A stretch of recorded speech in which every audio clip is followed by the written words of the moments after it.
Hi guys, it's Omar here. Welcome back to the series where we talk about the expensive mistakes that look responsible on paper but quietly wreck your supply chain later. This is mistake number 2. It seems smart because forecasting sounds like planning, but here's what happens 18 months from now when you're trying to scale. Have you ever placed what felt like a safe inventory order and somehow you still stocked out? Or the opposite, you ordered heavy because you were confident, and now you're starting at a warehouse bill thinking, why do I have 8 months of this?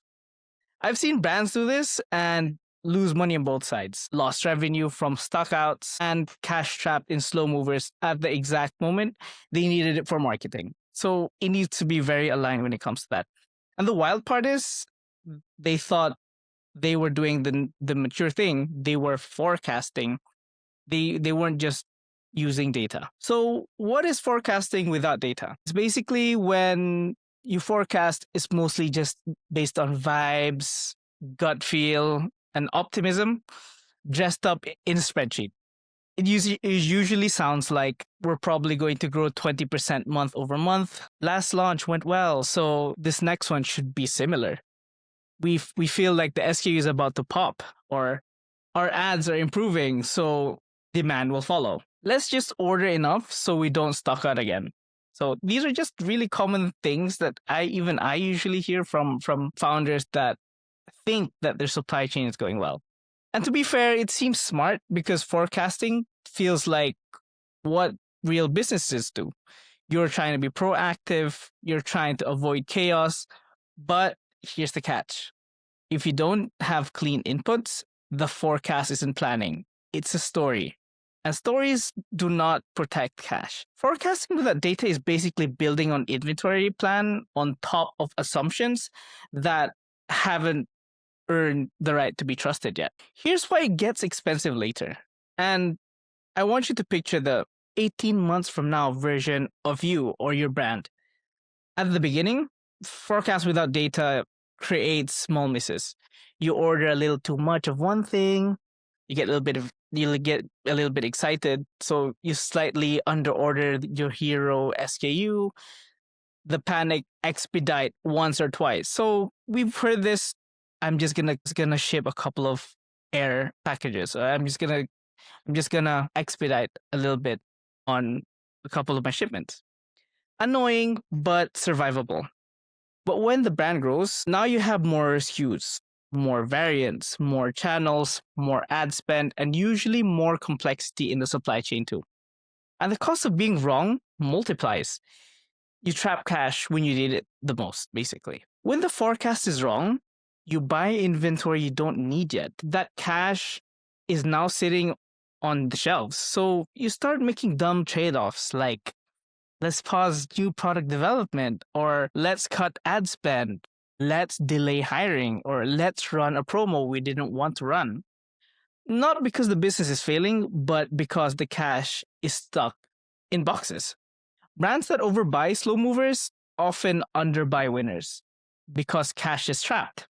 So get this cycle. Stock out of the thing that sells and then overstock the thing that doesn't. Run promos to clear inventory, margin gets worse, cash gets tighter, then you stock out again. This is a very, very common cycle that we hear all the time here at Move. If it feels like bad luck, but it's actually just a forecasting system problem.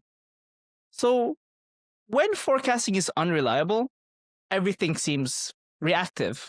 Procurement becomes panic orders, logistics becomes expediting, customer service becomes apology emails. The warehouse becomes, where do we even put this? You're not scaling operations, you're just scaling stress. Forecasting without data means your POs are inconsistent. Suppliers hate inconsistency because it makes their planning harder to do. So this is what you're going to be hearing.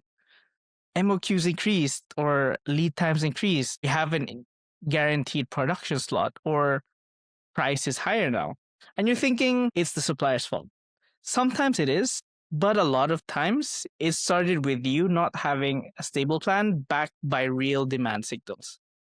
So let me give you a real example, anonymized. So we worked with a brand doing low seven figures. Lots of product variants, solid marketing team, and they were convinced forecasting was their next grown-up step. They had a forecast model that looked legit, like tabs, charts, formulas, the whole thing. But when we asked what data is driving these numbers, it was mostly last year's memory of performance, or another thing we heard was assumptions from our ads growth, or a target revenue number they wanted to hit, and a bunch of manual overrides because the sheet is never quite right. So this is all something that we hear a lot of these confident DTC owners are going through. So what happened? They revamped inventory on SKUs they thought would be winners, and they didn't build a proper baseline of actual sales velocity per SKU. 3 months later, the hero SKU was selling faster than expected and stocked out. The future hero SKU barely moved. They tried to shift ad spend, and they didn't have inventory depth on the winners, and they ran promotions to move slow inventory, which crushed margin. Then freight got expedited for the hero SKU to recover, which crushed margin again. So now they had less cash, worse margin, more stress, and their forecasting sheet looked even less accurate because their business got messy. When we rebuilt their approach, their answer wasn't a fancier forecast. It was a simpler, cleaner, and a more honest forecasting model. So here's what to do instead. If any of those sort of remind you of yourself, here's things that you can do, especially if you're not a huge brand yet. You don't need a perfect forecast. What you need is a decision-grade demand plan. So keep it simple. Start with sales velocity, not goals. Velocity is reality. Goals are ambition.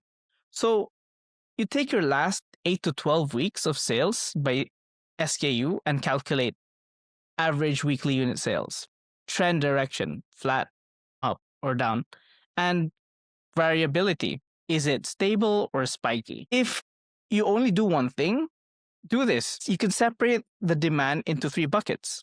So this is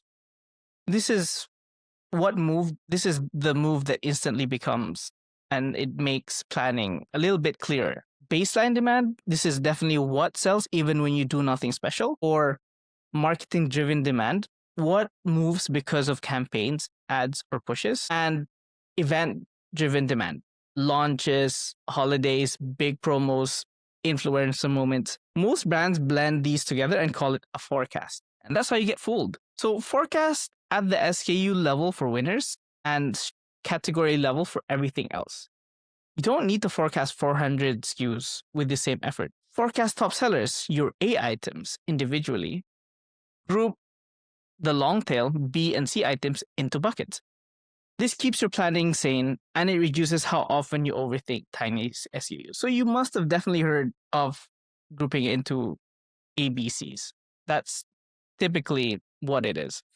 So this is where brand gets it backwards. A reorder point system is like guardrails, lead time, buffer, reorder trigger based on actual velocity. That alone prevents the biggest disasters.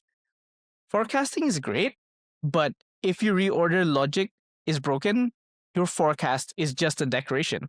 So you need to add confidence levels instead of pretending that you know. So this is huge. Not all forecasts are equal, so label them. High confidence, stable velocity, stable supply. Medium confidence, some trend, some variability.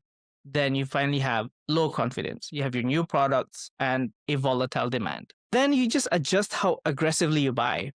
The goal is not to be right all the time, but the goal is to achieve and to avoid being catastrophically wrong. The provision is what you can safely ignore. Now, let me give you permission to ignore some stuff, because I know some of you are thinking, okay, Omar, do I need advanced forecasting software? Do I need AI? Do I need a data warehouse? Simple answer is no. Here's what you can safely ignore at this stage. You can ignore the fancy forecasting tools until your data is clean and consistent. You can ignore forecasting down to the day weekly is fine for most brands. You can also ignore complexity, seasonality models if you don't have at least 12 to 24 months of reliable sales history.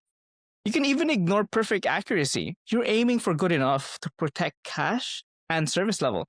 And mind you, if you're early, your job is not to predict the future perfectly. Your job is to build a planning rhythm where reality updates the plan quickly and cash stays protected. So that's mistake number 2, forecasting without data. It seems smart because forecasting feels like control. But here's what 18 months from now, when you're trying to scale, you're either out of stock on the only thing people want, or you're sitting on a pile of inventory you can't turn into cash fast enough.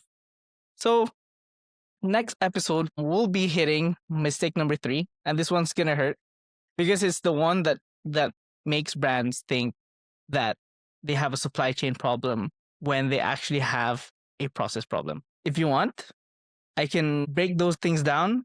If you also want, you can reach out to us and we can perhaps talk to you guys and you guys can give us your pain points and we'll see how we can support a couple of these things. So that's it for me for this episode.